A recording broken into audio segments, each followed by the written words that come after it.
Hello and welcome to all of you. दोस्तों, हमने पिछले कुछ वीडियोस में देखा था किस तरह से हमारे देश में हिपोक्रेसी को मिटिगेट करके आरएनडी पे वर्कआउट करने की ज़रूरत है, आरएनडी को बढ़ाने की ज़रूरत है। लेकिन हम देखते हैं कि हमारे देश की सरकार जो है सीधे सीधे आंकड़े देने को तैयार भी नहीं है कि चीन आखिर हमारे देश के सीमा पर क्या कर रहा है। ऐसा बताया जा रहा है कि दोनों देशों के बीच बातचीत हो गई है और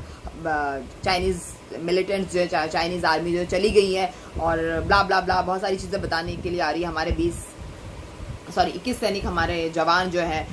वो शहीद हो गए हैं, जिनको बीजेपी के गिरिराज सिंह जो एक भावी मंत्री है, जो कहते हैं कि मोदी विरोधी जो है, मोदी जी से सवाल पूछने वाले पाकिस्तान चले जाए, वही गिरिराज सिंह अब कह रहे हैं कि जो शहीद है वो मरने के लिए आए थे मिलिट्री में, वो मरने के लिए आए थे, उन्होंने सेना जो है मरने के लिए ज्वाइन की थी, इसलिए वो मरने के लिए ही आए थे और मर गए, वो शहीद नहीं हुए हैं। वो मतलब वो शहीदों को शहीद भी कहलाना पसंद नहीं कर रहे हैं। इस तरह से जो है अनपढ़पंथी का माहौल छाया हुआ है। अरे अरे अरे क्या बताए। और जेपी नड्डा साहब ने तो मोदी जी को इंसानों का नहीं भगवानों का नेता घोषित कर दिया है कि ये जो हमारे मोदी जी है ये सुरेंद्र मोदी है। सो इसीलिए ट्विटर में जो है मोदी जी की चाइना वार के चलते जो इन्फॉर्मेशन छुपाने की बात सामने आई है, ट्विटर पे बहुत सारे बुद्धिजीवी हमारे देश के ऐसे हैं जिन्होंने मोदी जी को सुरेंद्र की बजाय एक बड़ी चालाकी से एक मात्रा हटा के सरेंडर मोदी घोषित कर दिया है। और जो काफी हद तक मुझे लगता है काफी सारे अंध भक्तों को तकलीफ होगी, क्योंकि उनको भी मोदी जी भगवान लगते हैं, इष्ट देव के प्रतीक लगते हैं। इष्ट देव के प्रतीक तो क्या, वो इष्ट देव से भी बहुत ऊपर हैं, वो सुरों के भी देवता है, वो देवलोक के भी देवता है, वो पाताल के भी देवता है, पता नहीं कहाँ कहाँ के देवता है। और भारत देश के तो नेता हालांकि है ही है, बताने की जरूरत नहीं है, बहुत पॉपुलर है, बहुत बहुत बहुत पॉपुलर नेता है। दोस्तों, एडोल्फ हिटलर ने कहा है, हिटलर का नाम आप सभी लोगों ने सुना होगा, बहुत बड़ा टायरेंट था। एडोल्फ हिटलर ने ये कहा है कि अगर आपको देश की जनता को आपको प्रिज्यूम कराना है, उनको उल्लू बनाना है, बेवकूफ बनाना है, तो उसने एक बहुत अच्छा कोट दिया था कि जनता को इस हद तक निचोड़ दो कि वो जिंदा रहने को ही विकास समझे। तो इसी तरह से हम लोग जो है, क्योंकि हम लोग जिंदा है कोविड-19 के चलते हैं, आपको कोरोना नहीं हुआ है, मुझे कोरोना नहीं हुआ है, हम लोग सब जिंदा हैं, हंस खेल रहे हैं, तो इसी हमारे मोदी जी के जो है पुण्य प्रताप से हम जी रहे हैं। तो ऐसा हम लोगों को सोचना चाहिए। ये मैं नहीं कह रही हूँ, ये जो है हमारे काफी सारे बीजेपी के नेता कह रहे हैं। जेपी नड्डा साहब ने तो इनको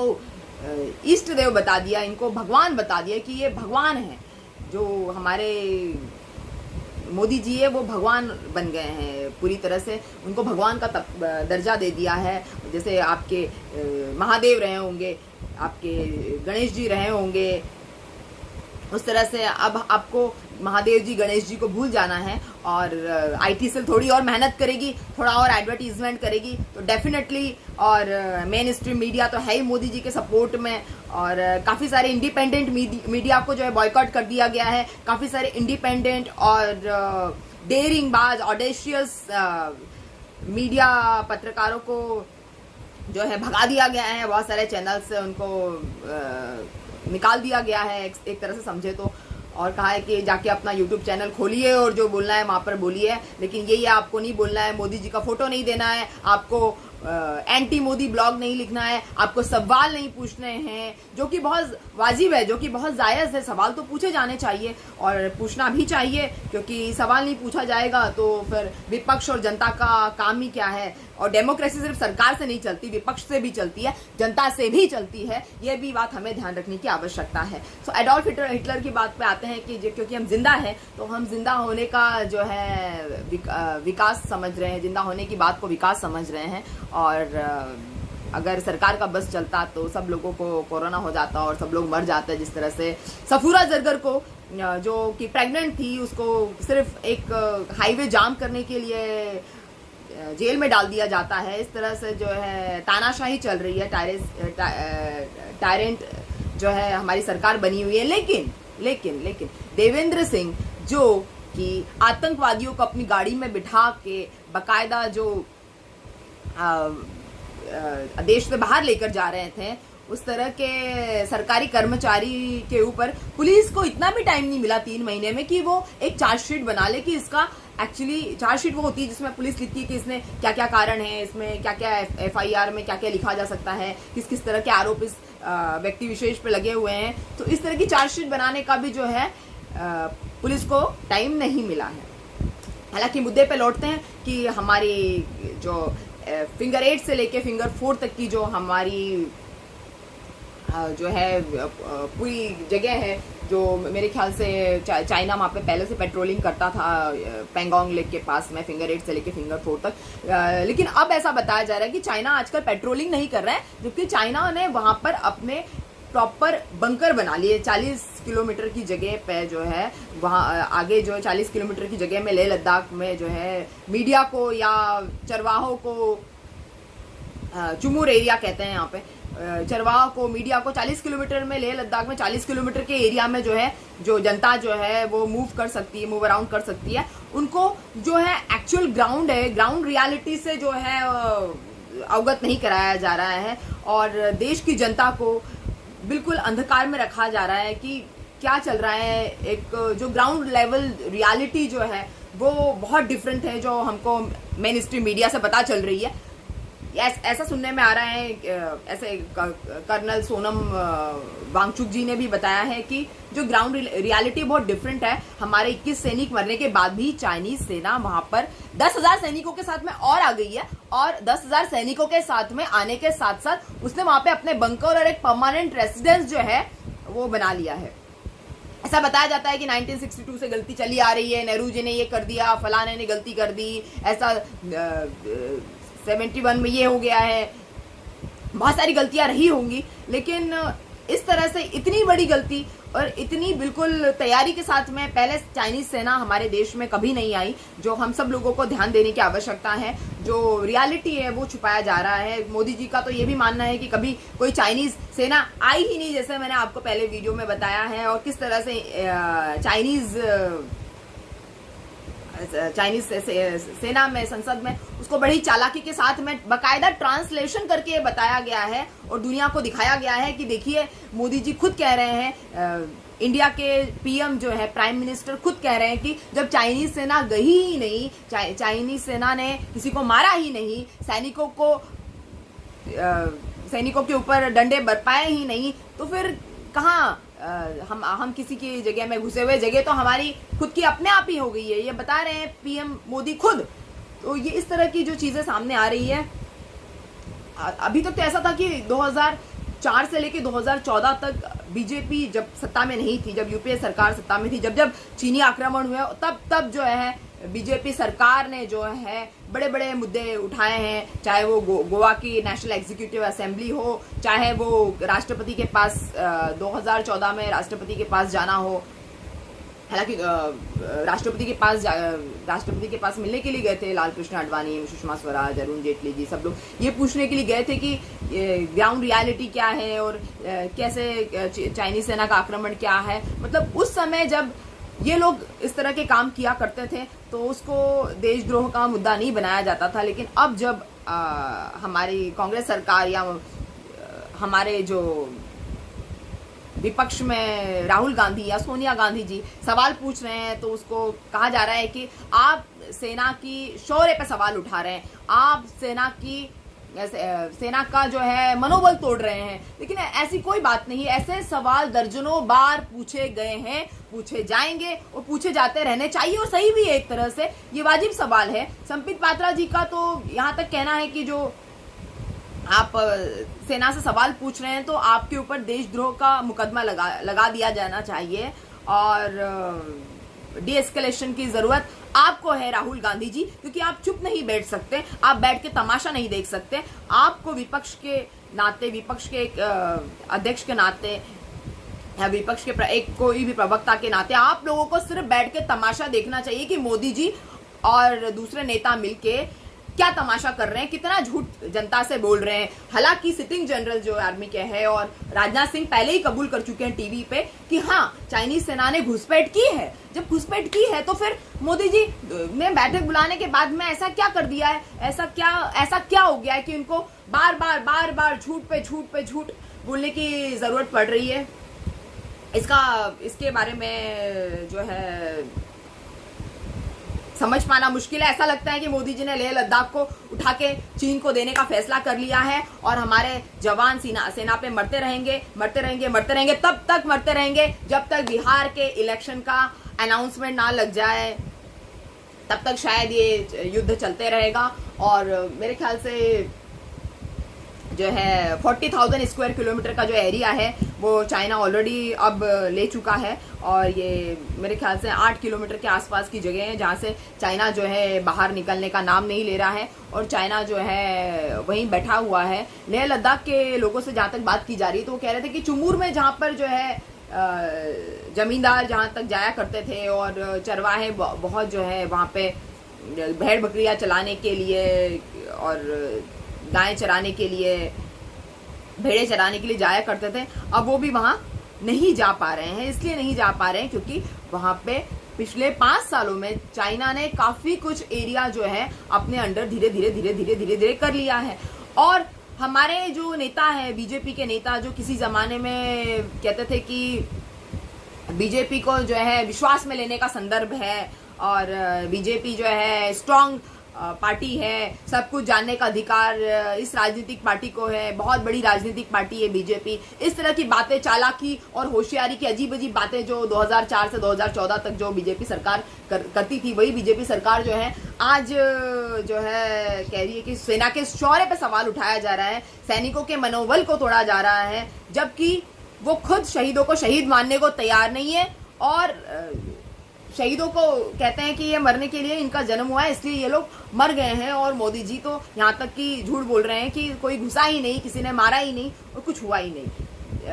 मैंने देखा, जब बहुत इमोशनल दृश्य था जब देखा मैंने कि राजस्थान के झुंझुनू जिले में एक शहीद अजय कुमावत की बीवी जो है पूनम, वो अंतिम विदाई दे रही थी और मैंने बहुत सारे लोगों को रोते हुए देखा। वहाँ पे बहुत सारे नेता जमा हुए थे, बहुत सारे आला अधिकारी जमा हुए थे और मैंने बहुत लोगों को इमोशनल मोमेंट देखा। तो मुझे लगता है कि इस तरह के जो इमोशनल मोमेंट भरे वीडियोस जो है चल रहे हैं आजकल सोशल मीडिया पे और फेसबुक पे और ट्विटर पे, तो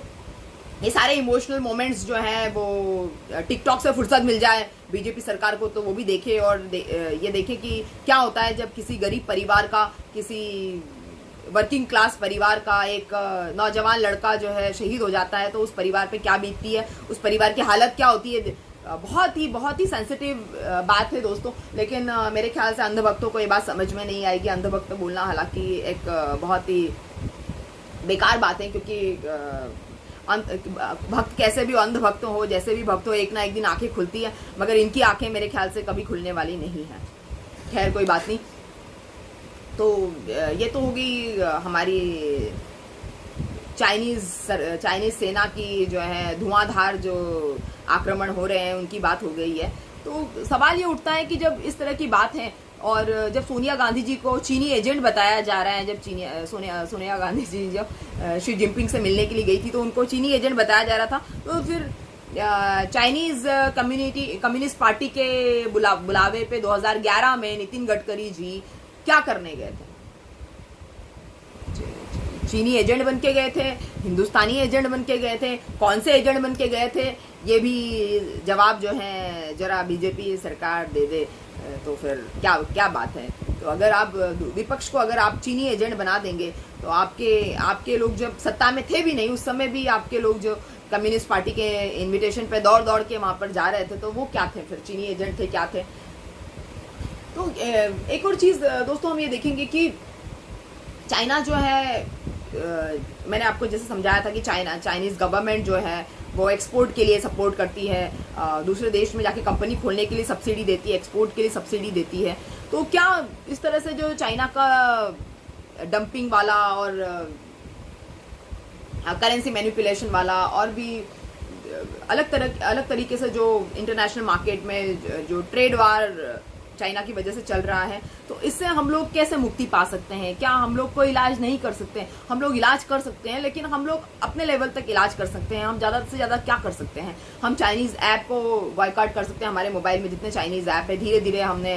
उनको बॉयकॉट करने हैं। जो भी मोबाइल फोन्स में मार्केट है, टेलीविज़न में जो चाइना के हमने ऑलरेडी टेलीविज़न या जो भी दूसरे अप्लायंसेस हमने खरीद लिए, असेट्स जो इलेक्ट्रॉनिक गैजेट्स हमने खरीद लिए हैं, उसको हम धीरे धीरे 1 साल में, जैसे सोनम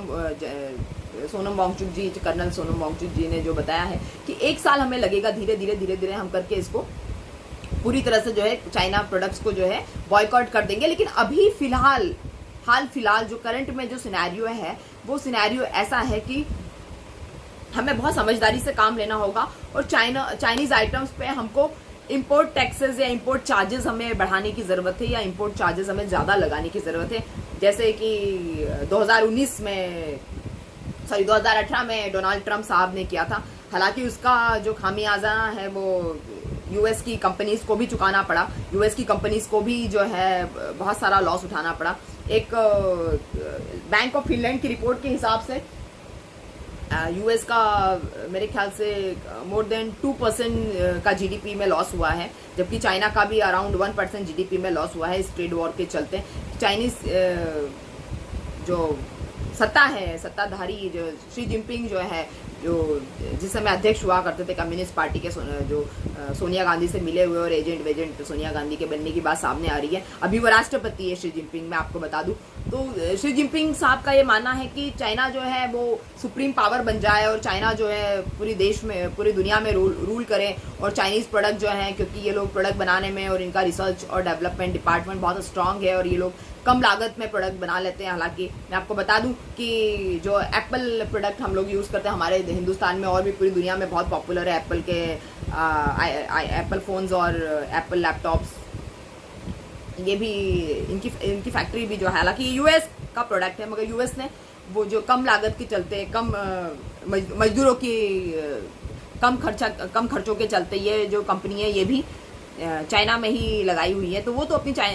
कंपनी उठा के और किसी देश में शिफ्ट कर सकते हैं, वियतनाम में शिफ्ट कर सकते हैं, साउथ कोरिया में शिफ्ट कर सकते हैं, थाईलैंड में शिफ्ट कर सकते हैं, नीदरलैंड में शिफ्ट कर सकते हैं, साउथ कोरिया, बहुत सारी कंट्रीज है, नियर बाय इंडोनेशिया है, बहुत सारी कंट्रीज है जहां पर हम लोग या इस तरह से जो है एप्पल कंपनी है, यूएस की कंपनी है, वो अपने प्लांट्स उठा के दूसरे कंट्रीज में शिफ्ट कर सकती है। मगर जो इनिशियल जो स्टेप्स है चाइना को बॉयकॉट करने के, वो जैसे कुछ अनपढ़ लोग कहते हैं कि मंचूरियन खाना बंद कर दो, चाउमीन खाना बंद कर दो, उससे नहीं होगा। वो इंपोर्ट पे टैक्स बढ़ाने से होगा। उसके लिए हमें इंटरनली अपने आप पे डिपेंडेंट होना पड़ेगा, हमें अपनी मैन पावर को उस हिसाब से बढ़ाना पड़ेगा, हमें अपनी R&D को बढ़ाना पड़ेगा, हमें अपनी प्रोडक्शन क्षमता बढ़ानी पड़ेगी, हमें अपने खुद के प्लांट लगाने होंगे और हमें अपनी एक्सपोर्ट कैपेसिटी बढ़ानी होगी। अभी हम लोग जो है वो $70 बिलियन का जो है इंपोर्ट कर रहे हैं चाइना से, लेकिन हम जो एक्सपोर्ट कर रहे हैं वो मात्र 15 to 16 बिलियन डॉलर का है। मतलब हमारा जो इंपोर्ट है चाइना से, हम पूरी तरह से चाइना पे डिपेंडेंट हो चुके हैं। और यही नहीं, हमारे यहाँ की जो भी स्टार्टअप कंपनीज है, चाहे वो बाइजू हो, चाहे वो जोमैटो हो, स्विगी हो, ओला हो, और बहुत सारी कंपनीज है, you name it, the company has the share of Chinese investment. तो चाइना इन्वेस्टमेंट के जो शेयर्स है हमारी स्टार्टअप कंपनीज में, अभी वो स्टार्टअप्स ही है, उनको भगा पाना बहुत मुश्किल है। वहां पर हमारे उद्योगपति, जो हमारे यहाँ के एंटरप्रेनर है, जो नॉर्मली भाग जाते हैं हमारे देश से, वो कहते हैं कि इंडिया में बिजनेस खोलने का मतलब है कि स्टार्टिंग से पैसा देना है, पॉलिटिकल पार्टियों को खिलाना है, पुलिस को खिलाना है, इसको खिलाना है, उसको खिलाना है, 20 की रिश्वत, उसकी रिश्वत, कार्यालयों की रिश्वत, पुलिस की रिश्वत, पॉलिटिशियन को बड़ा सा प्रॉफिट शेयर। तो वो कहते हैं कि डे बाय डे जो हमारे खर्चे हैं जो बढ़ते ही चले जाते हैं, ऐसा भारतीय उद्योगपतियों का कहना है। इसीलिए वो प्रेफर करते हैं कि वो या तो यूएस चले जाएं, यूएस कंपनीज में अपने शेयर दे दें, और बाकायदा कॉर्पोरेट सोशल रिस्पॉन्सिबिलिटीज के चलते वो नियमों का पालन करते हैं, और बजाय इंडिया में किसी कंपनी में इन्वेस्ट करने के या किसी कंपनी के साथ मिलकर काम करने के, वो अमेरिकन कंपनीज को और जो है चाइनीज कंपनीज के साथ में इन्वेस्टमेंट मिलकर और स्टार्टअप्स करना ज्यादा पसंद करते हैं। नतीजा ये हुआ कि हमारे यहाँ पर जो हमारा सिस्टम, जो करप्ट सिस्टम है, जो हमारे यहाँ पे करप्ट पुलिस है, पुलिस का करप्शन, सिस्टम का करप्शन, सरकार के नेताओं का जो अमीर बनने में जिनकी होड़ लगी रहती है एक बार सत्ता में आने के बाद में, तो इस सब का जो खामियाजा है वो हम लोग भुगत रहे कि हमारे यहाँ के एंटरप्रेनर, हमारे यहाँ के इन्वेस्टर, हमारे यहाँ के जो उद्योगपति है, सारे के सारे उठ के जो दूसरे देशों में चले गए, वहां का इन्वेस्टमेंट हमारे यहाँ पे आ गया और हम पूरी तरह से जो है आज पूरी तरह से हम चाइना पे डिपेंडेंट है। हमारे यहाँ पे कुछ भी सही नहीं है, कुछ भी सही नहीं है। बैंकिंग की बात आ रही है तो आप देख रहे हो PMCV घोटाला, यस बैंक घोटाला। मीडिया की बात आ रही है तो 90% मीडिया जो है वो सरकार के नक्शे कदम पे चल रहा है। 90% मीडिया जो है वो बिका हुआ है। वो जो है सिर्फ और सिर्फ मोदी जी के पॉजिटिविटी के बारे में बात करते हैं। एक दो न्यूज़ चैनल्स तो ये भी कह रहे थे, जो बहुत ही प्राइम टाइम पे उनको देखा जाता है और पूरा टाइम देश की जनता उन न्यूज़ चैनल्स को लगा के बैठी रहती है, उनका तो ये भी कहना है कि अगर चीनी सेना हमारे देश में आक्रमण करती है तो इसकी जो जिम्मेदारी है वो है सेना की, ना कि सरकार की। इस तरह से डेमोक्रेसी में इस तरह की बातें करना एक बहुत बड़ा धब्बा है और बड़े ही फेमस और बड़े ही हाई लेवल के रिपोर्टर्स जो है इस तरह की बातें करते हैं। बड़े ही फेमस रिपोर्टर जो है इस तरह की बातें कर रहे हैं और बहुत शर्मनाक बात है। इट्स सब्जेक्ट ऑफ शेम कि वो कह रहे हैं कि मोदी जी का क्या है, चाइनीज सेना अगर शी जिनपिंग जी को मोदी जी केरला के समुद्र पे नारियल पानी पिला रहे हैं, गुजरात में झूला झुला रहे हैं और दोस्ती यारी तू तड़ाक का रिश्ता है, तो क्या हुआ? शी जिनपिंग ने अपनी सेनाएं भेज दी तो क्या हुआ? सैनिक जिम्मेदार है हमारे यहाँ के, जबकि सैनिक जो है बड़े बैड शेप में है। उनको तो शस्त्र उठाने का भी जो है, हथियार उठाने का भी ऑर्डर नहीं मिला था, जो प्रधानमंत्री मोदी जी से या उनको हायर अथॉरिटीज से जो मिलता है वो उनको नहीं दिया गया और वो बेचारे ऐसे ही मौत की बलि चढ़ गए और ऐसे ही शहीद हो गए। ये सब बातें सामने आ रही है जो इन लोगों को बहुत छोटी बात लगती है कि कोई फर्क नहीं पड़ता। जहाँ पर एक तरफ सैनिक मर रहे हैं वहीं दूसरी तरफ चाइना की कंस्ट्रक्शन कंपनी जैसे STEC की भी मैंने आपको पिछली बार उदाहरण बताया था। STEC जो है दिल्ली से मेरठ तक की टनल बना रही है, कॉरिडोर का बनाने का काम उसको दे दिया गया है। अडानी ग्रुप के साथ में जो है चाइनीज़ इलेक्ट्रिकल कंपनी का एक MOU हुआ है अभी बहुत रिसेंटली लॉकडाउन के समय में। उसके बाद में बहुत सारे कोल माइंस में जो है बहुत सारी कंपनीज जो बोली लगा रही है, उसमें भी चाइना का इन्वॉल्वमेंट है, कहीं ना कहीं चाइनीज कंपनीज वहाँ पर भी है। मतलब एक तरफ तो हम चाइना की सेना से जो है हमारी सेना सीमा पर लड़ रही है, LAC में लड़ रही है, लेह लद्दाख ऑलमोस्ट ले लिया है चाइना ने, और दूसरी तरफ हम उसी चीन को हम हमारे देश में कंस्ट्रक्शन करने के लिए, कोल माइंस में बोलो, मूर्तियाँ बनाने के लिए, मोबाइल गैजेट्स की कंपनियाँ लगाने के लिए, हर चीज़ के लिए हम उसके साथ में बिजनेस करने के लिए तैयार हैं, क्योंकि हमें डायरेक्ट मुनाफा अपनी जेब में चाहिए। हमको, हमारी सरकार को सीधा मुनाफा अपनी पॉकेट में रखना है, कोई मशक्कत नहीं करनी है, कोई परमानेंसी या फ्यूचरिस्टिक बात नहीं करनी है। और ये सब बातें जो है अंधभक्तों को समझ में नहीं आती। वो कहते हैं कि अरे आप तो एंटी मोदी हो। हम एंटी मोदी क्यों रहेंगे? कोई भी हिंदुस्तानी अपने PM का एंटी क्यों रहेगा? कोई भी देशवासी एंटी PM क्यों रहेगा? खबर तो ये भी आई है कि जो अडानी ग्रुप है उन्होंने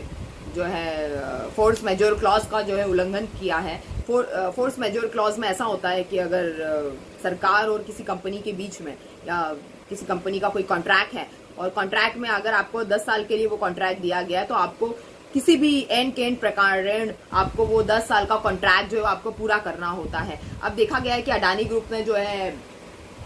सरकार के साथ में कुछ एयरपोर्ट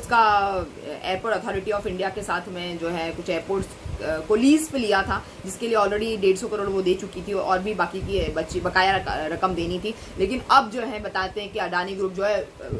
ने बैकआउट कर लिया है और कहा है कि वो ये डील नहीं कर सकती, क्योंकि कोरोना के चलते, लॉकडाउन के चलते, कोविड-19 सीजन में जो है फ्लाइटें जो है बहुत कम हो गई है और अब वो ये जो कॉन्ट्रैक्ट जो है वो तोड़ रही है, जो फोर्स मेजर क्लॉज में मेंशन नहीं था। इस तरह से जो फोर्स मेजर क्लॉज उसमें मेंशन नहीं था, फिर भी जो है उस अडानी ग्रुप पे उंगली नहीं उठाई जा रही है सरकार की तरफ से। और किसी भी तरह की जो मीडिया इस तरह की खबरें छापने के लिए तैयार नहीं है और मीडिया में इस तरह की खबरें जो है ना के बराबर बताई जा रही है। और भी काफ़ी सारी खबरें हैं जो मीडिया बताने के लिए मना करता है या ऑलमोस्ट नज़र चुरा लेता है, बताना नहीं चाहता है। तो ये जो है वो एक उल्लंघन हुआ है अडानी ग्रुप की तरफ से। और काफ़ी सारे जो चाइनीज़ कंपनी है वो हमारे अंबानी ग्रुप और अडानी ग्रुप के साथ में मिलकर जो है सामने आ रही है, और हो सकता है और भी चाइनीज़ ग्रुप की जो कंपनियां हैं और Chinese constructions company, power companies जो है हमारे यहाँ पे आकर टाइप्स करके बहुत सारे बिजनेस में अपना हस्तक्षेप करेगी और करती आती रही है। और जो ये 2014 से लेके अभी तक जो 2020 तक चाइना का इन्वॉल्वमेंट जो है, हम जितना इंपोर्ट कर रहे हैं चाइना से, या जो चाइनीज़ कंपनीज के हमारे यहाँ पे इन्वॉल्वमेंट हुई है इस पूरे दौर में पिछले 6 सालों में, वो पहले कभी नहीं रही। हमारे सैनिक भी 6 सालों में कभी नहीं मरे हैं। आगे बात करते हैं कि जहाँ तक मीडिया का सवाल आता है, मीडिया का सवाल आता है और हमारे सेफ्टी का सवाल आता है। मैं आपको बता ही चुकी हूँ कि हम लोग किसी भी तरीके से सुरक्षित नहीं है। बैंकों की बात आती है, अस्पतालों की बात आती है, सुरक्षा, सेना की सुरक्षा की बात आती है, हम किसी भी तरह से सुरक्षित नहीं है। मीडिया की बात अगर हम करें तो मीडिया के हिंदी मीडिया में हम देखते हैं पुणे प्रसून वाजपेयी जी जो है, अभिसार शर्मा जी जो है और रवीश कुमार जी जो है, ऐसे कुछ जो है मीडिया के जो बहुत ही ऑडेशियस पत्रकार थे, उनको घर से बैठ के काम करना पड़ रहा है, उनको निकाल दिया गया है क्योंकि उन्होंने 1-2 स्टिंग ऑपरेशंस कर दिए थे। ये बात है 20 जून 2018 की, जब मोदी जी जो है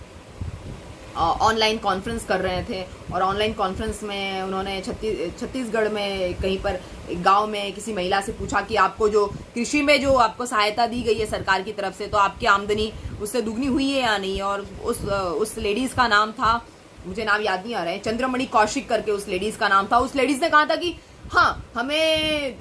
दुगना फायदा हो रहा है। लेकिन जब एबीपी न्यूज की टीम ने जाके उसी महिला से दूसरे दिन पूछा तो उसने कहा कि नहीं, हमसे ऐसा कहने को कहा गया था, दिल्ली से कुछ लोग आए थे, उन्होंने कहा था कि मोदी जी जब आपसे इस तरह के सवाल पूछेंगे तो आपको इस तरह से कहना है। तो जब उसने इस तरह से कह दिया, लेकिन और जो उसकी ग्रुप की दूसरी महिलाएं थी, उस महिला की ग्रुप की दूसरी महिलाएं थी, उन्होंने कहा कि ना तो हमारे 4-5 हज़ार रुपए जो हमने कभी भरे हैं सरकारी योजनाओं के चलते, वो भी आज तक वापस नहीं मिले। 100 रुपए तक हमें वापस नहीं मिलते आज की डेट में। तो आप सोच भूल जाइए कि सरकार की वजह से हमें कोई बेनिफिट हो रहा है या कोई गरीब कल्याण योजना या किसान कल्याण योजना का कोई हमें फायदा मिल रहा है, वो तो आप भूल जाइए। दिल्ली से कुछ लोग आए थे, उन्होंने ये बताया था कि हाँ, ऐसे ऐसे आपको बताना है, मोदी जी आपसे कॉन्फ्रेंस में बात करेंगे। इस तरह से जब वाजपेयी जी के मास्टर स्ट्रोक कार्यक्रम में मोदी जी के 1-2 बार जो है लखनऊ में क्राइम को लेके और छत्तीसगढ़ झारखंड के किसानों को लेकर, किसानों की मौत को लेके और गरीब जन कल्याण योजनाओं को लेके 1-2 खुलासे जब से हुए हैं अभिसार शर्मा जी के प्राइम टाइम में, रवीश कुमार जी के प्राइम टाइम में, तब से जो है पीएमओ ऑफिस से इस तरह की धमकियां आती है कि आप कोई भी मोदी जी का पोस्टर नहीं बताएंगे या आप बीजेपी के बारे में कोई भी इन्फॉर्मेशन नहीं देंगे, जो बेसिक इन्फॉर्मेशन, बुनियादी ग्राउंड लेवल की रियलिटी आप नहीं बताएंगे। आपको जैसा बताने को कहा जाता है आप उसी तरह से बताएंगे, अन्यथा आपको आपके चैनल से निकाला जा सकता है और निकाला गया है। सो मैं आप लोगों से रिक्वेस्ट करूंगी कि जो भी इंडिपेंडेंट मीडिया है, जो इंडिपेंडेंट चैनल्स है, जो इंडिपेंडेंटली यूट्यूब पे अपनी बात रख रहे हैं, आप उनको सपोर्ट कीजिए, आप उनको डोनेशन दीजिए, आप जो है इंडिपेंडेंट मीडिया को ज़्यादा सुनिए ताकि आपको सच्चाई का पता चले, ग्राउंड रियलिटी का पता चले। जो चैनल दिन भर बैठ के, जो प्राइम टाइम और मेन स्ट्रीम वाले चैनल है, दिन भर बैठ के जो मोदी जी का गुणगान करते रहते हैं और अंधभक्त बनाने की होड़ में लगे हुए हैं, ज़्यादा से ज़्यादा अंधभक्त बनाने की होड़ में लगे हुए हैं, कृपया उनकी बात ना सुने। और जहाँ तक चीन का सवाल है, एक दिन में तो चीन से ट्रेड वॉर जीता नहीं जा सकता है, और अगर हम चीन से ट्रेड वॉर करेंगे तो हम अमेरिका से बहुत बहुत बहुत ज़्यादा हम चीन पे डिपेंडेंट हैं। तो हमारे लिए, हमारे ही घर में नुकसान होगा, हमारे भाइयों की, हमारे दोस्तों की, हमारे भारतवासियों की चाइनीज दुकानें बंद करने से कुछ नहीं होगा, क्योंकि अब तो उन्होंने सामान अपने यहाँ पे स्टोर करके रख लिया, गोडाउन बना लिए हैं, तो ऐसा करने से नहीं होगा। हाँ, इतना है कि हम लोग वीवो का फ़ोन ना खरीदें, ओप्पो का फ़ोन ना खरीदें, बजाय सैमसंग के लिए जा सकते हैं, HTC के लिए जा सकते हैं, जो वियतनाम और साउथ कोरिया और वियतनाम के फोन है रिस्पेक्टिवली। तो हम ऐसे कुछ प्रोडक्ट्स को जा सकते हैं, हम प्रोडक्ट की रिसर्च कर सकते हैं कि कौन सा प्रोडक्ट कौन सी कंट्रीज से है, मेक श्योर कि चाइना का प्रोडक्ट ना हो। अब अगली बार से हम ये ध्यान रख सकते हैं कि हम चाइना का प्रोडक्ट को इस्तेमाल ना करें, क्योंकि यूएस की ट्रेड वॉर में जितना नुकसान चाइना का हुआ है, यूएस कंपनीज का और यूएस गवर्नमेंट का भी उतना ही नुकसान हुआ है, खासकर यूएस के किसानों का नुकसान हुआ है। जो बहुत सारे फ्रूट्स, वेजिटेबल्स और सोयाबीन जो है चाइना को एक्सपोर्ट करते थे। तो कुल मिला के जो नुकसान तो हमारा भी होगा, लेकिन फिर भी हमें ऐसे नुकसान के लिए तैयार रहना पड़ेगा जो हमारे सैनिकों से उनकी जान छीन ले, जीने का अधिकार जो है छीन ले, और हमारे सैनिक जो है बेवजह हमारे सैनिक जो है निहत्ते ही सीमा पर मरते रहे। और लेह लद्दाख की जो आवाम है उनको बेवकूफ़ नहीं बनाया जा सकता। लेह लद्दाख की आवाम से काफ़ी बार बात हुई है, उन्होंने बताया है कि लेह लद्दाख को जो है पूरी तरह से जो है सरकार ने जो है चीन को दे दिया है, और चीन ने पूरी तरह से कब्जा कर लिया है। पूरी तरह से चुमूर जो है अब चीन के कब्जे में है। और अब सरकार ये कह रही कि चौकी नहीं हथिया, ये चौकी जब बनाई ही नहीं तो चौकी लेगी कैसे चाइनीज सेना? चौकी जब है ही नहीं, वहां पे कोई चौकी बनाई ही नहीं गई है चुमूर में, तो कैसे ली जाएगी? और तो बताया जा रहा है लेह लद्दाख में जो चुमूर एरिया है, लेह लद्दाख का एरिया है, वहां पर जो है मोबाइल फोन्स बंद है, टेलीविजन जो है सरकार ने बंद कर दी। उसी तरह से जैसे बड़े दिग्गज पत्रकार जो हमारे ऑडेशियस पत्रकार है, उनके प्राइम टाइम में जो है उनके चैनल को ब्लैकआउट कर दिया जाता था, उसी तरह से जो ब्लैकआउट वाला सिस्टम जो है अभी भी सरकार ले रही है। लेह लद्दाख के नागरिकों का फोन बंद है, टेलीविजन बंद है, मोबाइल कनेक्शन बंद है, सब कुछ बंद है। और जो मीडिया को दिखाना है मीडिया दिखा रही है। कृपया मीडिया के बहकावे में मत आइए, अपनी अकल लगाइए, अपना दिमाग दौड़ाइए और देखिए कि आपके लिए क्या बेहतर है। इंडिपेंडेंट मीडिया को सपोर्ट करना, इंडिपेंडेंट मीडिया को डोनेशन देना, या केबल कनेक्शन लेके एक ही तरह की न्यूज सुबह से शाम तक सारे की सारे चैनल्स पे चलती रहे। मोदी जी ने ये कर दिया, मोदी जी ने झूठी खबरें, और एक एक चीज को बिल्कुल तिल का ताड़ बना के प्रेजेंट करना, और सरकार की वाहवाही में जो है बड़ी बड़ी बातें करना, जो है यही हमारे मेन स्ट्रीम मीडिया चैनल्स का काम है। तो कृपया इस तरह की मीडिया से दूर रहें और वास्तविकता को समझे, रियलिटी ग्राउंड को समझे और अपनी अकल से काम ले। कोई भी बड़ा नहीं होता, कोई भी भगवान नहीं होता। पीएम भी इंसान ही है, हम भी इंसान हैं, कोई भी कर्मचारी इंसान है, पुलिस भी इंसान है, नेता भी इंसान है, हर कोई इंसान है। और इंसानियत और डेमोक्रेसी सबसे पहले है। और हमारे जो है नेता और कोई भी पार्टी जो है वो भगवान नहीं बन सकती, भले ही उस पार्टी के पास कितने भी पैसे उसने स्टोर करके रखे हों पूंजीपतियों से। इस तरह से कोई भी पार्टी जो है किसी भी देश की जो है भगवान नहीं बन सकती, और कोई भी प्राइम मिनिस्टर किसी भी देश का जो है सर्वे सर्वा या वन टाइम जो है विश्व गुरु जो है किसी देश का और विश्व का बिल्कुल सीधे तौर पे नहीं हो सकता। आपको अपने दिमाग को लगाने की ज़रूरत है, और ऐसी कोई भी क्रिस्टल बॉल जो है किसी के पास में नहीं है किसी को भगवान साबित करने की और किसी को महान साबित करने की, क्योंकि हर इंसान का अपना देखने का नजरिया होता है। मेरे ख्याल से हम सभी लोगों को अपना चश्मा चेंज करने की जरूरत है, और हम लोगों ने जो चश्मा लगाया हुआ है बीजेपी वाला चश्मा, उसको उतार के थोड़ी देर के लिए हमें डेमोक्रेटिक और संवैधानिक चश्मा लगाना पड़ेगा, तभी जाके चीजें हम बेहतर तरीके से समझ पाएंगे। और हमारे देश में बेहतर पार्टियों की ज़रूरत है, और डेमोक्रेसी के महत्व को समझने की ज़रूरत है, डेमोक्रेसी की महत्ता को समझने की ज़रूरत है, जो सबसे ऊंची बात है। और तभी हम गर्व कर पाएंगे कि भारत हम एक डेमोक्रेटिक देश है, जिसके बारे में हम नारे लगाते रहते हैं। सो डेमोक्रेसी की इम्पोर्टेंस तभी